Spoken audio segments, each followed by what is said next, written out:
Back in our very first episode of the Debrief, you may recall I mentioned that I am a student of the game. I'm also a student of coaches. Back on my wall here in the dungeon are two of my most favorite coaches of all time. Completely different personalities, completely different leadership styles, but great coaches nevertheless. And both of these individuals didn't coach hockey. We have the legendary UCLA basketball coach John Wooden, notorious for his pyramid of success. Wooden used to tell his players, play quick, but don't hurry. On the other side of my wall, we have the general, Bob Knight, Indiana University Hoosiers. Knight used to say, all good players look, but the great ones look and see. I know what you're thinking. What does basketball and two basketball coaches have to do with hockey and the Pittsburgh Penguins? Well, you'll just have to stay tuned in to find out. How's that for a cheesy teaser? That's pretty good, eh?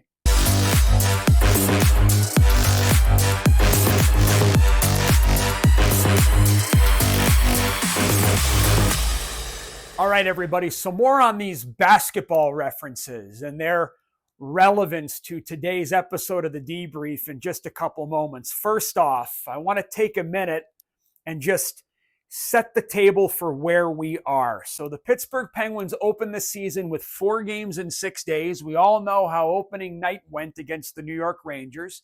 They fall 6-0 on home ice. They hop on a plane. They head to Detroit and they embark on a 3-game road trip against the Red Wings, Maple Leafs, and Canadiens in that order. They pick up 4 out of a possible 6 points and outscore their 3 opponents 14-10 in that span.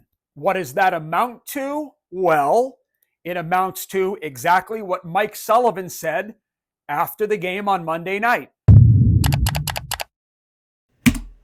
We won the road trip. There's no question. The Pittsburgh Penguins just had a solid 3-game road swing against Detroit, Toronto, and Montreal. From my standpoint, the Pens won the games that they should have won, and they won the 2 games they needed to win against 2 opponents that they have to beat today, tomorrow, and the next day if they want to be in the fight for a playoff spot come game number 82. Now, like any road trip, like any 3-game span, there are areas that the Penguins need to make corrections in, or minimally, Mike Sullivan and his staff need to make sure our points of emphasis as we prepare for Buffalo on Wednesday night. And there are a lot of areas in the Penguins game, I'm going to focus on one in particular, that they look good in, that are solid, that are areas of strength. And the Pittsburgh Penguins need to continue to be sure that these areas, one in particular, are points of strength. What we're going to do here today is we're going to spend a little bit of time debriefing the last 3 games, and we're going to concentrate our time and our energy in looking at 2 areas of correction and 1 area of continuation. The Penguins are showing an ability and a willingness offensively, specifically in the offensive zone, to play quick but not hurry. Play quick but don't hurry as it relates to hockey means this. Yes, we want to dictate. Yes, we want to make plays. But if the play's not there, we're not going to force. We're going to make hockey plays, not hope plays. Firm plays versus unnecessary turnovers. To an extent, we are going to take what the game gives us. The Penguins are showing an understanding of this in the offensive zone, and for me, it's the number one thing I want to see the Penguins continue when the puck drops on Wednesday night against the Buffalo Sabres. In the offensive zone, I really like the amount of underhandling of the puck that the Pittsburgh Penguins are doing. The forwards are not unnecessarily stick handling the puck for the most part and turning it over. And the defensemen are doing a really nice job receiving pucks low to high, either putting it back down, moving it D to D, or getting it towards the net. I really like how connected the Penguins have looked in the offensive zone. As we talked about in episode 1, you can't play predictable, which is central to Mike Sullivan's identity, if you don't have a connected framework, if you don't know where your teammates are going to be. The forwards have done a nice job maintaining a triangle in the offensive zone. If you watch closely, the Penguins often have a tight triangle in the offensive zone because they want to have close support and they want to maintain possession as much as possible. And their defensemen have done a real nice job always being in motion so that they're ready to activate on 50-50 pucks. They're ready to be options, or if the play comes at them, at least they have their feet moving and can therefore set a tight gap. Now, this is the third area of offensive zone play that I want to see the Pittsburgh Penguins continue to be real good in. And it's their play at the half boards in the offensive zone. We're going to look at some video to illustrate the importance of the half wall in a bit. Anytime the puck carrier is coming up the wall in the offensive zone, for me, the half wall is the cutoff. If you haven't attacked by that point, if you haven't released the puck low to high, you've either got to put it in behind the net or you've got to cut back, turn your back on the puck, and protect it. So for the Pens, quick, don't hurry in the O zone. It's a concept they seem to understand, and I want to see them continue to strive to be great in this area on Wednesday. Bob Knight says, look and see. All players look, but only the real good ones look and see. This is a bit of an improvement area. An area that I want to see the Penguins make some corrections in preparation for Wednesday night. What do I mean by this? I'll tell you. I would like to see the Pittsburgh Penguins be a bit less strong side focused without the puck, a little less puck focused, and more weak side focused, more backside focused, more focused on what's going on away from the puck.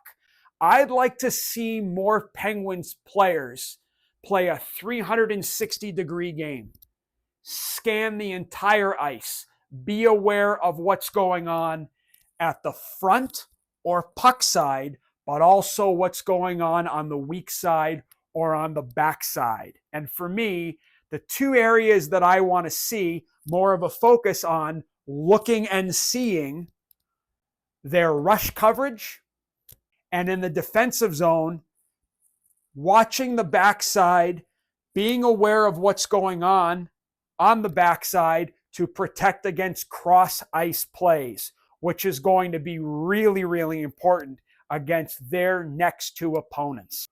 Like last time, we're going to head over to the film room. We're going to look at continuations and corrections, relying on clips from the last 3 games, because as always, it was true 100 years ago. It'll be true 100 years from now. The video does not lie. All right, welcome back to the film room. My happy place. My home within my home, if you will. Just a reminder, we're limited to screenshots versus playing back the actual video because we don't want to get slapped on the wrist by the powers that be. I break the actual video down, but I show you screenshots, and the benefit of these clips that we're going to look at, these screenshots, is they are all tied to the corrections and continuations points that we talked about a few moments ago. All right, we talked about the importance of looking and seeing more, seeing all 360 degrees of the ice, especially when the Penguins defend the rush. So this is late in the first period on Saturday night against Toronto.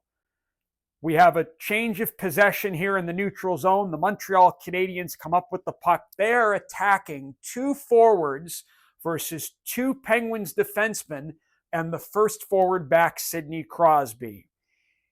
What I would like to see the Penguins do a better job of on Wednesday night against Buffalo is not being so puck focused, all right? Sidney Crosby is trying to help the two defensemen, Pettersson and Karlsson, sort out here.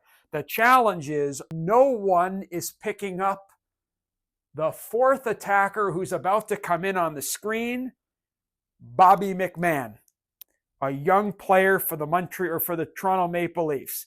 The pass gets made across the seam because we'll go back one frame. All three Penguins defenders are puck focused. Here's the pass across to McMann.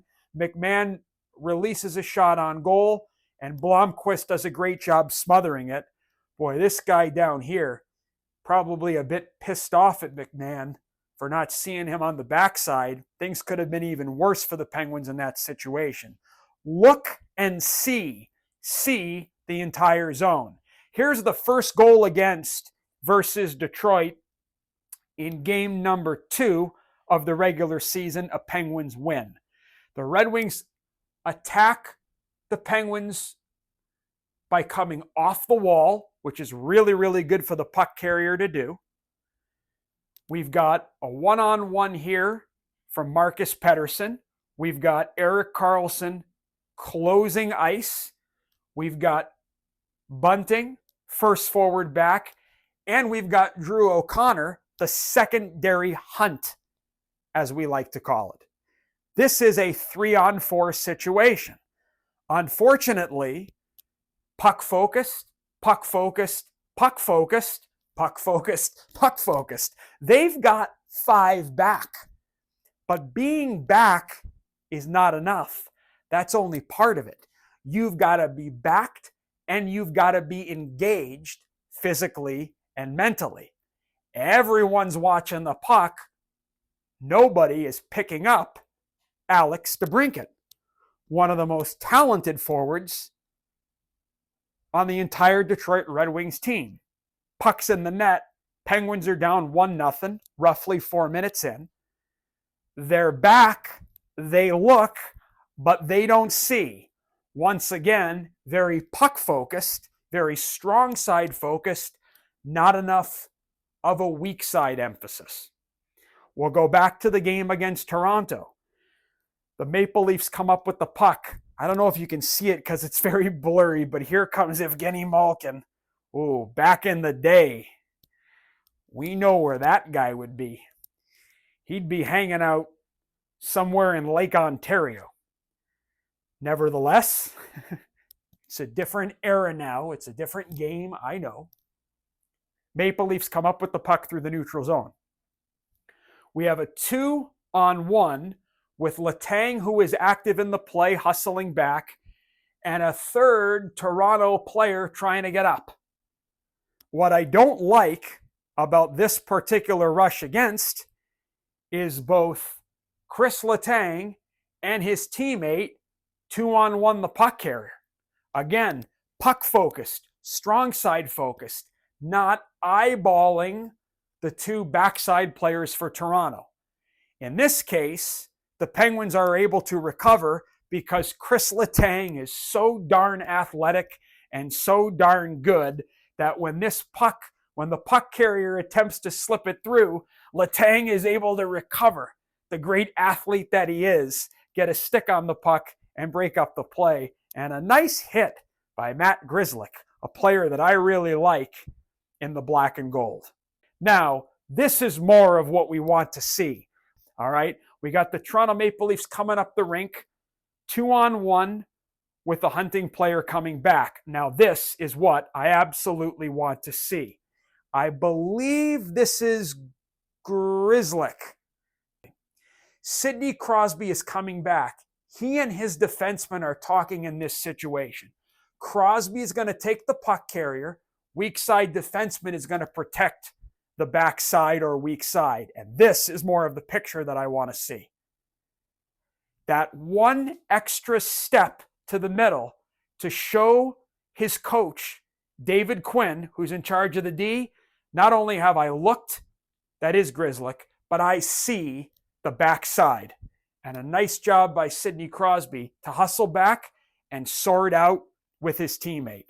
Just to show you that Letang and Carlson are improving because they've been on the video in the last 2 episodes for corrections defensively. This is the Montreal game. This is a sign of growth from Erik Karlsson. 2 Montreal forwards attacking Marcus Pettersson. Pettersson and Karlsson are clearly talking. Pettersson closes on the puck carrier because Karlsson is within striking distance. If this puck gets through, by the time it reaches Kapanen, we gotta think that a high-end quick player like Karlsson would be all over him. This is more of what we want. Don't close on the puck carrier until you see that your partner is back in the play.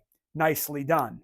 The Toronto Maple Leafs are attacking the Pittsburgh Penguins. This to me is a 3-on-3, 1-2-3 Toronto attackers versus 1-2-3 Penguin defenders.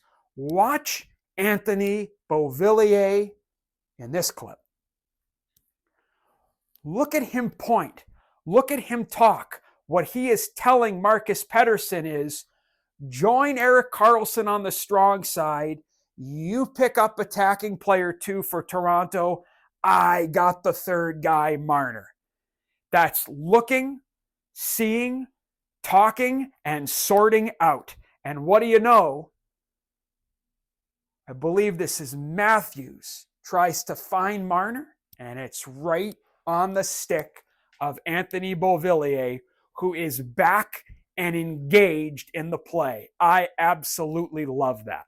I want to see the Penguins take more of a 360-degree view of the rink in the defensive zone as well. They gotta watch for this against Buffalo and Carolina. Strong side winger is going out to the point. Weak side winger Hayes goes out as well. I always teach my wingers to be more layered. If you're up here on the strong side D, you weak side winger need to be layered back a little bit more. You can still get out there on time if the puck gets to him. But by being out so far, if they get it down, which Montreal does here, you've got a longer route to get back to protect middle ice and that seam pass. The pass gets through from here to here. This forward has time and space. Luckily, Tristan Jarry comes up with a good save.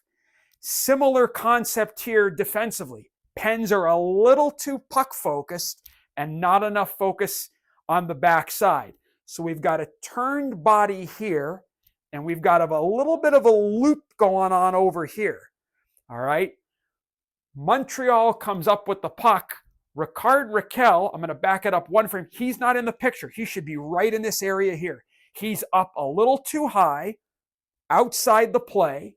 Montreal wins a battle, and here comes that pass across the ice to the weak side player who's active. And now the Penguins have to run to get back into position. They're okay. I just don't want this to bite them on home ice against Buffalo and against Carolina. The Penguins have to continue playing quick but not hurrying in the offensive zone. This is what we mean by the half wall is decision time. Sidney Crosby has reached the half wall. He doesn't have a quality play. He could put the puck in behind the net 200 feet from his end zone, or he can cut back like he does here, which is something Sidney Crosby is so good at. He's so strong, powerful, and also evasive. Bates Mitch Marner cuts back but doesn't turn the puck over on the half wall. The half wall is decision time. Here's another illustration. I believe this is Cody Glass. Cody Glass is bringing the puck up the wall. This area here, where the Tim is in Tim Hortons, is the cutoff. It's the last possible area to make a play. What I love is Glass brings the puck up the wall and makes a nice short cycle play to Noel Acciari, who cuts in to support. Tight triangle, play quick, don't hurry. Be really smart and firm on the half wall, because the half wall is decision time. I hope the Penguins can keep up some of this great offensive zone play from a possession standpoint that we have seen in the first 4 games, the last 3 in particular. Coaching is a fine line. You got to be careful not to overdo it. I threw a lot of video at all of you here today. Hopefully it wasn't too much. One thing I'm reasonably confident in saying to you is that our debrief fits nicely with our focus in terms of next game preparation based on the next 2 opponents on the schedule. So, as the Penguins get ready for Buffalo on Wednesday, 3 keys. Number 1, I want to see 360 degrees of awareness from every skater on the ice. The 2 main reasons for this. Number 1, both teams love to attack with a 4-man rush. Both teams love a second wave. It's going to be really important that the Penguins forwards hunt back hard, communicate with the D, and that everyone on the ice not only look at what's happening at the puck, but see what's happening away from it. And then in the defensive zone, we've got to see what's happening on the backside, because both Buffalo and Carolina's D love to be active. Watch for Carolina. They love motion in the offensive zone. You're going to see forwards carrying the puck up into the top half of the O zone. You're going to see defensemen activating and diving in deep. So along with playing with great sticks and stopping and starting, having that 360 degrees of awareness, looking and seeing, is going to be real key. The Penguins need to continue to play quick, but not hurry. In the offensive zone, to that point, I'd like to see them use the back of the net.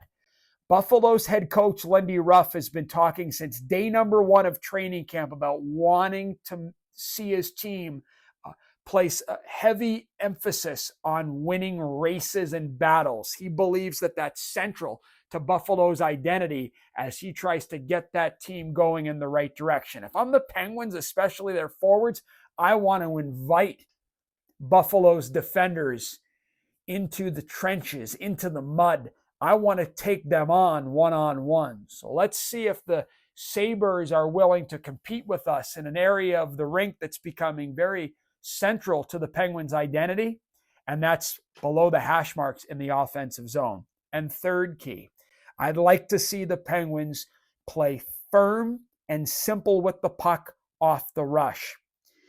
I want to see them force Buffalo's D in particular to turn. 29, 24, 24, 24, 22, and 21.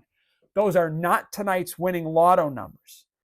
Those are the ages of the Buffalo defensemen, the 6D that we expect to be in the lineup for them on Wednesday night. Are they good? Are they talented? Are they more experienced than they were a year ago? Yes. But relative to today's NHL, Buffalo Sabres have a young D-corps. Let's force them to turn. Let's force them to go back for pucks. Let's force them to play us in the hard areas of the rink. As always, whether you choose to cheer, whether you choose to boo, or perhaps you just want to sit back and unemotionally analyze like me, I hope you enjoy the Penguins, I hope you enjoy the game, and I hope you enjoy our great sport, because there is nothing better. We'll see you next time.